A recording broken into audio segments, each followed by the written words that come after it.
What's up YouTube, this is Swish from Ohio Gamers. Today I'm going to be doing a quick Drow Ranger guide for the new Bloom Festival update. This is basically going to be a beginner guide for those who are just learning how to play Drow, or if anyone was curious on different builds, feel free to check it out as well. Drow is going to be your team's ranged hard carry, so you should be getting farms and last hits in your lane as fast as possible. Her primary role is, basically shitting on the enemy team. She can dish out massive DPS and keep her enemies at bay with frost arrows and AoE silence. Double damage. Drow's base stats are considerably higher than the other ranged carries. So, as you can see, I threw up a couple of similar heroes, and their base agility and attack stats are just lower than Drow's. A bit of a fair warning though, Drow is very squishy, with base armor of only 0.64. Her armor is just as low as some intelligence heroes, so be very careful early game. Make sure to keep your distance and don't be too aggressive. Like most heroes, Drow has 4 main abilities. Her first ability is Frost Arrows. This is a unique attack modifier that slows enemy players and progressively gets better as you level it up. With a low mana cost of 12, Frost Arrows are ideal to spam on fleeing enemies or if you're trying to escape a tight situation. Drow's second ability is called Gust. With the new Bloom Festival update, it has a cool new look that AoE pushes enemies back. As you level up, your silence duration goes from 3 seconds all the way up to 6 seconds. This is very good to use at a higher level because some team fights only last 6 seconds. And to have the whole team silence for that time really gives you your team the advantage. Drow's third ability is Precision Aura. This is a passive ability which adds bonus damage to your physical attacks, starting out at 18% bonus and increasing by 6% each time you level it up. Precision Aura is Drow's main ability. It works well if you're laning and wants to stack auras, such as with Luna or Wraith King. Also, speccing into this first will increase your base damage and help a lot with your last hits.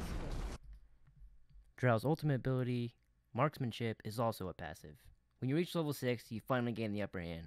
Drow gains a bonus of 40 agility, increasing by 20 each time you level it up. So as far as difficulty, Drow is easy to play. The only buttons you have to hit are her Frost Arrows and Silence, so get used to using auto attack. Keep in mind that Drow's build is more preference based, so check out other builds too to find the one that most suits your style of gameplay. Alright, so here's the item build that I most likely will go to most games. You're going to want to pick up a Tango or even another Tango, or of course a Healing Salve, and even a Magic Wand if you find yourself going low on mana.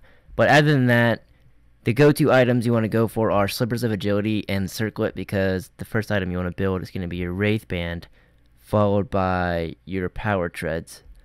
And then, moving on to mid-game, you want to pick up a Band of Elven Skin and Blade of Altracity, because you're going to want to build a Yasha with that. And Yasha will turn into your Manta style, which is Drow's main item. Your Manta style is very good for basically dishing out a lot of damage, and it can be used for an escape. With this, the ultimate orb does cost 2100 gold, so if you're having a hard time getting that, I know people that kind of opt out and go for the Helm of the Dominator first, so that it can help them jungle a little bit and get better gold. Under situational items, there's the Shadow Blade. And one thing to note there is, yes, it can be used as an escape, but I personally think it's kind of lazy, because if you read the description, if attacking to break the invisibility, you gain 150 bonus damage on that attack, last 12 seconds. So yeah, there you go. I think it's better used as an initiator than escape, but last resort, I think you can use it to escape.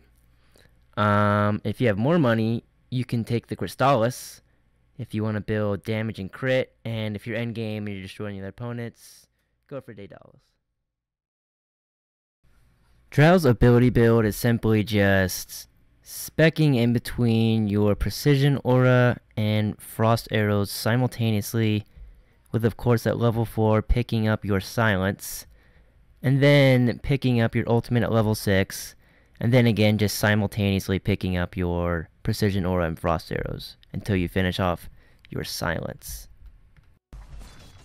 Alright you guys, that's gonna do it for this video. As always, like, comment, subscribe if you enjoyed this video. Also, I'd really appreciate it if you left some feedback and criticism in the comments below on basically what your perspective on Drow is.